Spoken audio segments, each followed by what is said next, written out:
2012 წელს წინა საარჩევნოდ ბიძინა ივანიშვილი დევნილებს პირდებოდა 100,000 კერძო სახლს აგიჩენებთ.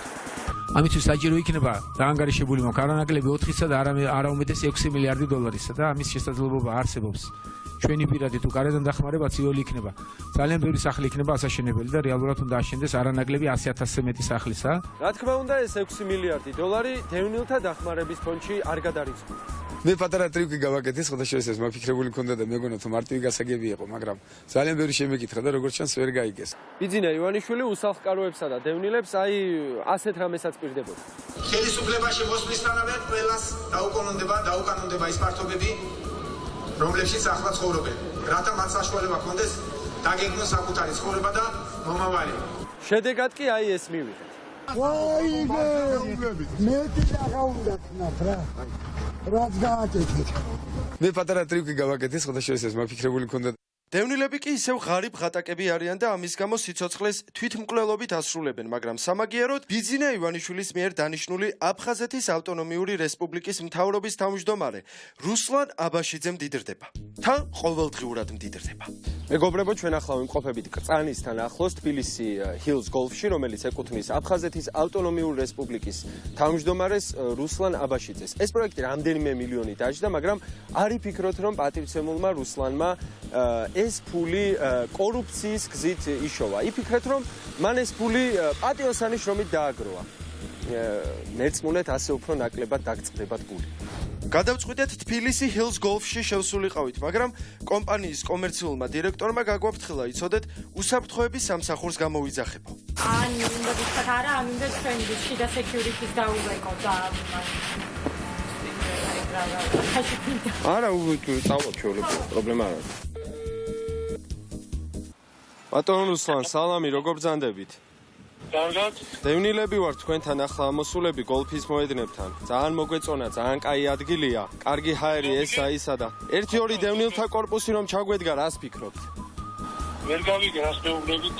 ძალიან ლამაზი გორაკებია და იქნებ ჩაგვედგა თუ შეიძლება რა. ძალიან გთხოვთ, ძალიან გთხოვთ. არა რა. თუ კორპუსები არ აშენდა, გოლფი მაინც გვათამაშონ, გამოგვაგდეს და ყვანჭებიც მოგვაქვს თან გოლფის ყვანჭები. მაშინ მიმართეთ პრესტინს.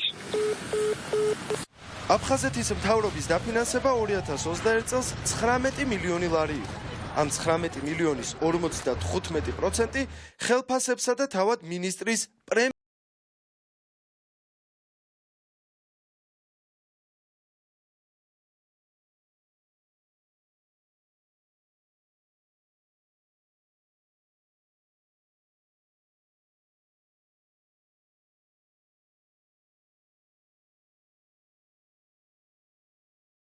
აი, კარგად დამასწრით უკვე. ღარიბი და გაჭირებული ადამიანი საკუთარ სიღარიბეს, საკუთარ პრობლემებს, როგორც ესე ადამიანებს ძალიან უჭირთ საკუთარი თავი დანაშაულონ. სულ ეძებენ ხელისუფლებაში. არანაკლებ საინტერესო, კი არა და ბევრად უფრო საინტერესო პერსონაჟია დევნილთა მინისტრი დავით ფაცაცია, რომელიც კაციშვილმა არ იცის ვინაა, რა კაცია. მასზე ერთადერთი რაც ცნობილია ისაა, რომ ირაკლი კობახიძის დის ქმარია. ქართულ ჯგრული კორუფცია და ნეპოტიზმი. Google-ში დავით ფაცაციაზე ძალიან მწირი ინფორმაცია მოიპოვება. პირველი რაც ამომიგდო ძიებისას იყო აი ეს ვიდეო. არ დაგავიწყდეთ, რომ ლაპარაკობს საქართველოს დევნილთა მინისტრი. რუსეთს უდიდესი წვლილი მიუძღვის საქართველოს როგორც ქართული, ვთქვათ, კულტურის გადარჩენაში, მათ შორის ტრაქტატის შემდეგ პერიოდში. ძვირფასო მაყურებლებო, მე ვიცი რომ თქვენ იცით, მაგრამ მაინც შეგახსენებთ, რომ ტრაქტატის დადებიდან მალევე 1801 წელს რუსეთმა საქართველოს ანექსია მოახდინა. მაგრამ რაც იყო, მაგრამ უნდა ვეძებოთ გამოსავალი, უნდა ვნახოთ ერთიანობის და ერთმანეთთან დაახლოების ურთიერთობები. მე მძერა მწამს, რომ მოიძებნება ადამიანები საღი გონების და ურთიერთობის მატარებლები. ვიტყვი კიდევაც რატომაც არა, კარასინისაც მოუხდი მადლობას. გადავწყვიტე დავით ფაცაციასთან შესახვედრად სამინისტროში შევსულიყავ. მატორ თუ როგორ არის? გიაოვსკივით გამომივიდა. მატორ.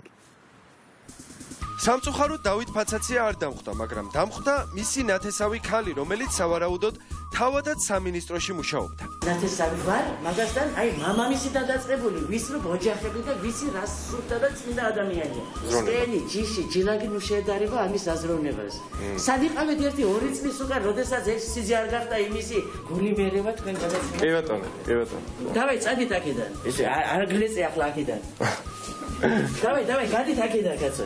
გადით აქედან. გადი აქედან. გადი აქედან. მიდი ახლა, დავაი. სანამ არ გამოუთხდი რომ მეც მეგრელი ვიყავი, არ შემეშვა. მეგრელი ხარ? მეც მეგრელი ვარ ხა წეს. ბოლოს როგორც იქნა სამინისტროში შევედი, სადაც დევნილთა მინისტრი არა, მაგრამ მისი არანაკლებ საინტერესო მოადგილე შემომეფეთა. ესე იგი ბატონმა დავითმა განაცხადა ესეთი რამ. რუსეთს უდიდესი წვლილი მიუძღვის საქართველოს როგორც ქართული, თქვა, კულტურის გადარჩენაში, მათ შორის ტრაქტატის შემდეგ პერიოდში. ჩემი კითხვა არის ასეთი. რუსეთი არის თუ არა საქართველოს მოკავშირე და მან გადაარჩინა თუ არა ქართული კულტურა. რომელ პერიოდში? არის თუ არა რუსეთი ოკუპანტი? მარტივი კითხვები და ეს მაშინ ესე დავღეჭოთ და რო იმას გქონდა. აბა რართული კითხვა და არა, რაზეა კონკრეტულად ლაბორატორი არის? ვაიმე რა.